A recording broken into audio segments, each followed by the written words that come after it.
नमस्कार, मैं हूं दीपाली राणा। आप देख रहे हैं कमोडिटी कॉल और बात करें कमोडिटी बाजार के इस समय के न्यूज फ्लो की, प्राइस एक्शन की, स्ट्रैटेजीज की। और सबसे पहले शुगर पर फोकस रहेगा क्योंकि इंटरनेशनल मार्केट में चीनी की कीमतों में भारी गिरावट देखने को मिल रही है। भाव जून 2021 के सबसे निचले स्तरों पर पहुंच गए हैं। इसके क्या है कारण, भारत पर क्या और कितना असर पड़ेगा, इस पर करेंगे बातचीत। साथ ही देश में चीनी की कीमतों में गिरावट क्या और देखने को मिलेगी, इसको समझेंगे। All India sugar trade association के चेयरमैन प्रफुल्ल विठलानी हमारे साथ मौजूद हैं।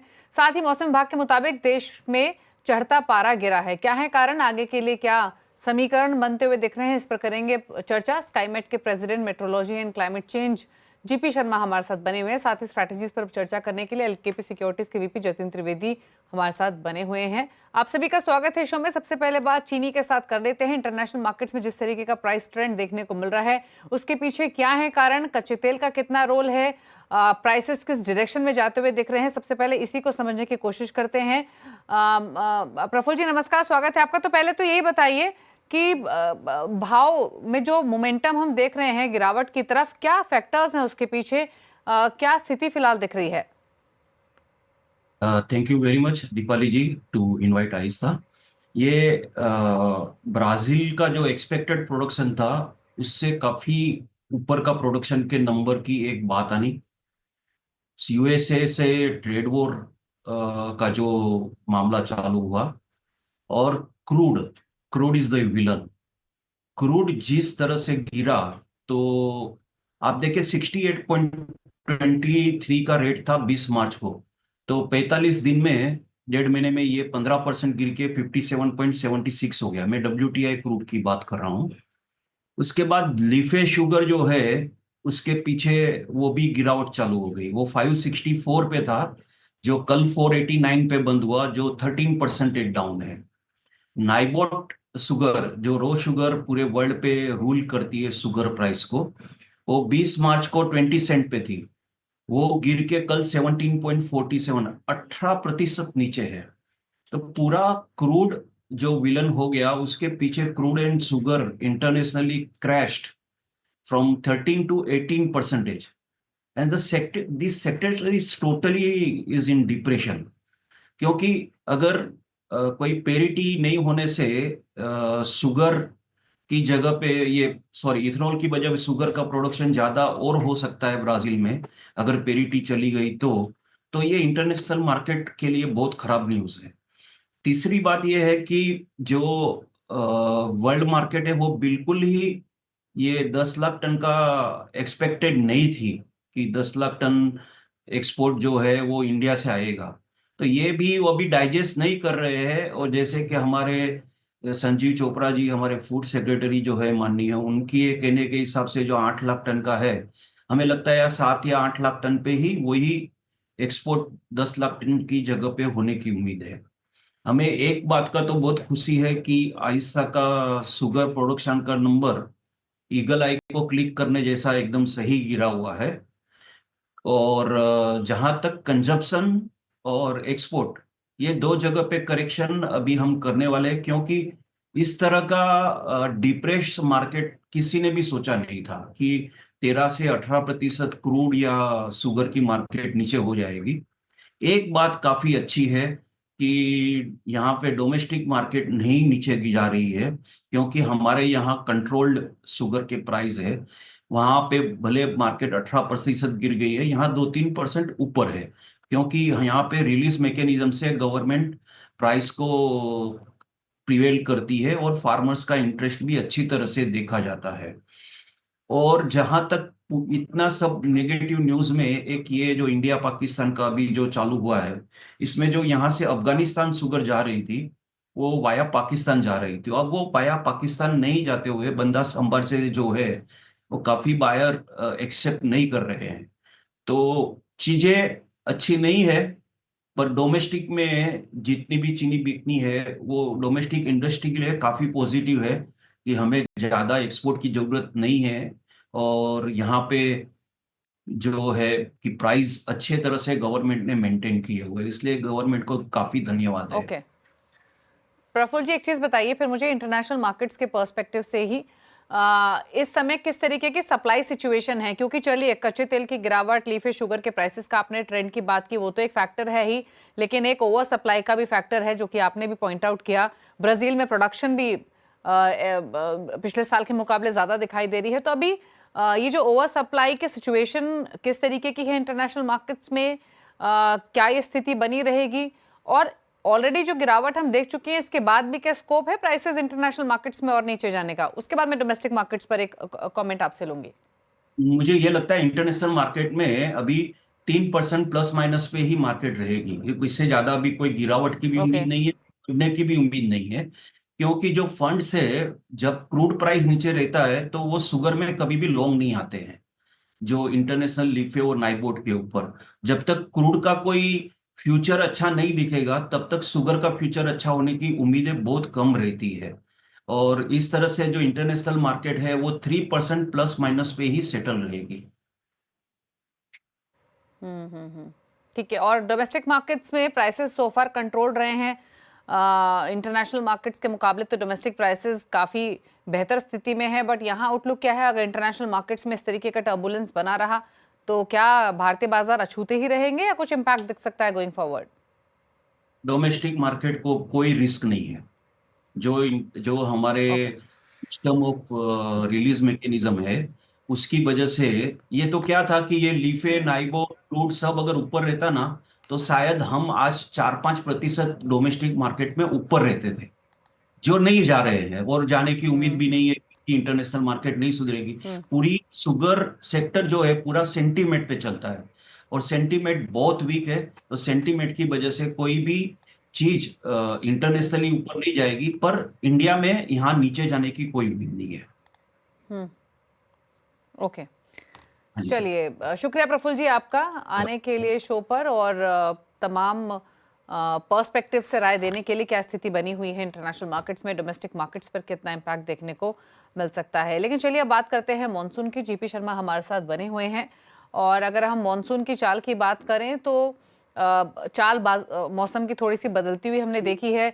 जो हीट वेव हमने समय से पहले झेली, उसके बाद वेदर पिछले 4-5 रोज से तो काफी बेहतर होता हुआ दिखाई दिया है। अब जीपी शर्मा जी समझना चाहेंगे कि फिलहाल स्थिति क्या बनी हुई है, क्योंकि अपडेट्स तो ये भी आ रही हैं कि शायद थंडर स्टॉर्म हो या फिर हेल स्टॉर्म हो, इस तरीके की सिचुएशन की भी चर्चा शुरू हुई है। फिलहाल अगर हम की रीजन्स की बात करें, फिर चाहे वो सेंट्रल हो, नॉर्थ हो, या फिर साउथ रीजन ही क्यों ना हो, किस तरीके के मौसम का मिजाज फिलहाल दिखाई दे रहा है? जी दीपाली, जैसा आपने बताया पिछले कुछ दिनों से, और मई के जो अभी 5-6 दिन हुए हैं, और अप्रैल के भी लगभग लास्ट के जो 1-2 दिन थे, तब से मौसम में बहुत भारी बदलाव देखने को मिला है, जिसमें लगभग लगभग जी। देश के सभी भागों में ही प्री मानसून की एक्टिविटी हुई है। उन भागों में भी जहाँ की नॉर्मली ऐसा देखने को नहीं मिलता। मैं बात कर रहा हूँ गुजरात की, राजस्थान के बिल्कुल सटे हुए जो दक्षिणी क्षेत्र है उनकी बहुत प्री मानसून एक्टिविटी और काफी अच्छी इंटेंस एक्टिविटी हुई है उन जगहों पे। पर अभी राइट। और ज्यादा होने की संभावना भी है। विशेषकर गुजरात में ऐसी एक्टिविटी नहीं होती है प्री मानसून में। केवल गर्मी का जोर रहता है, वहां पे तापमान जरूर रहते हैं, और वो थे भी।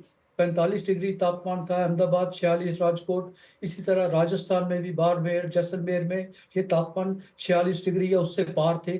आज के दिन में ये सभी तापमान लगभग 8, 10, 12 डिग्री तक गिरे हुए हैं। 45 डिग्री से लगभग 36-37। राजस्थान के तापमान जो 46-47 चल रहा था, वो लगभग 30 डिग्री पर आ गए हैं।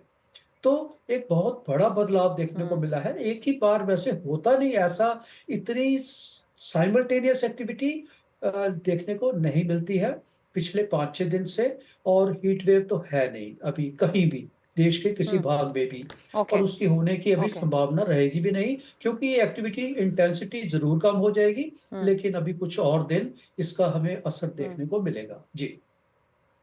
अच्छा, कौन से वो रीजन्स रह सकते हैं जहाँ पर थंडरस्टॉर्म या रेन या विंड्स देखने को मिल सकती हैं? क्योंकि मेट्रोलॉजिकल डिपार्टमेंट के मुताबिक तो कुछ स्टेट्स का जिक्र किया गया है।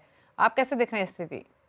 जी, अगले अगर 3 दिन की बात करें तो गुजरात और दक्षिणी राजस्थान, ये वाले क्षेत्रों में इंटेंस थंडरस्टॉर्म, तेज हवाएं चलना, थंडरस्टॉर्म के साथ साथ हो सकता है कहीं कहीं हेल स्टॉर्म एक्टिविटी भी हो, भारी बारिश हो। गुजरात विशेषकर, क्योंकि उसमें ऐसा मौसम होता नहीं है, तो इसलिए हम उसको अनसीजनल टर्म भी कहते हैं कई बारी। तो गुजरात, राजस्थान और बाकी क्षेत्रों में भी, जैसे दक्षिण भारत की बात करें, केरल में वर्षा होगी। इसी तरह हम पूर्व की ओर बात करें, वहां धीरे धीरे अब ये एक्टिविटी कम होती जाएगी। दिल्ली समेत उत्तर भारत के इलाकों में अगले 3-4 दिन में भी ऐसी प्री मानसून की गतिविधियां देखने को जरूर मिलेगी, लेकिन अब इंटेंसिटी वो नहीं रहेगी जो पहले हो चुका है। दिल्ली में जैसे पहली तारीख को जो इतनी भारी वर्षा हुई थी, 77-80 मिलीमीटर के करीब करीब, उस तरह की स्केल ऑफ एक्टिविटी नहीं रहेगा, लेकिन अभी एकदम से हीट वेव बढ़ने की संभावना भी नहीं रहेगी। दिल्ली का तापमान आज के दिन में, इन दिनों में लगभग 39-40 डिग्री तक होता है। एवरेज तापमान आज के जो 6 दिन मई के हैं, केवल और केवल 34 डिग्री रहा है एवरेज। तो आप अंदाज लगा सकते हैं कि हीट वेव तो बिल्कुल ही बिल्कुल it is abetted now. Okay, बिल्कुल और नहीं अभी है, और इतने गर्मी दिन से तक भी आप काफी कहेंगे राहत हाँ। मिली है शर्मा जी। जी जी बिल्कुल। जी शर्मा जी। अच्छा, मुझे दो चीजें और आपसे पूछनी थी। आपने दिल्ली एनसीआर का जिक्र तो किया, महाराष्ट्र रीजन में मौसम की गतिविधियां कैसी हो सकती है, पहला। दूसरा एस्पेक्ट ये कि हेल स्टॉर्म, उत्तराखंड में हेल स्टॉर्म की आशंका भी अगले 24 घंटों में जताई गई है। क्या आप उससे अग्री करते हैं? और अब जो ये प्री मॉनसून एक्टिविटीज हो रही है, इन्हें देखते हुए जो मॉनसून को लेकर पूर्वानुमान है वो एज इट इज है या कुछ बदलाव उधर देखते हैं? देखिए, एक तो जो हिल स्टॉर्म एक्टिविटी है पहाड़ों में, उत्तराखंड जैसे क्षेत्र में, हिमाचल प्रदेश के क्षेत्रों में, जैसे ही पश्चिमी विक्षोभ का असर देखने को मिलता है, जो कि अभी है, तो इसलिए कुछ स्थानों पर वो स्थिति रूल आउट नहीं की जा सकती, जरूर उसकी संभावना बनी रहेगी। जो महाराष्ट्र के जो कोस्टल क्षेत्र हैं, जैसे कोंकण, मुंबई समेत, उनमें थोड़े बादल छाए रहेंगे। जो हीट हमें मुंबई को देखने को मिली, वो उतनी ज्यादा नहीं रहेगी लगभग। हालांकि थोड़ी ह्यूमिडिटी के कारण सल्ट्री कंडीशन जरूर रहेगी, लेकिन हमें हीट वेव देखने को नहीं मिलेगी। विदर्भा में उस दिन पिछले दिनों में अच्छी वर्षा हुई है, भारी वर्षा हुई है। तो देश के विभिन्न भागों में हमें ये एक्टिविटी देखने को मिलेगी, महाराष्ट्र समेत। और देश के जो दक्षिणी भाग हैं, केरल की बात करें और कर्नाटक की बात करें, इन क्षेत्रों में भी हमें अच्छी वर्षा देखने को मिलेगी, थंडरस्टॉर्म होंगे।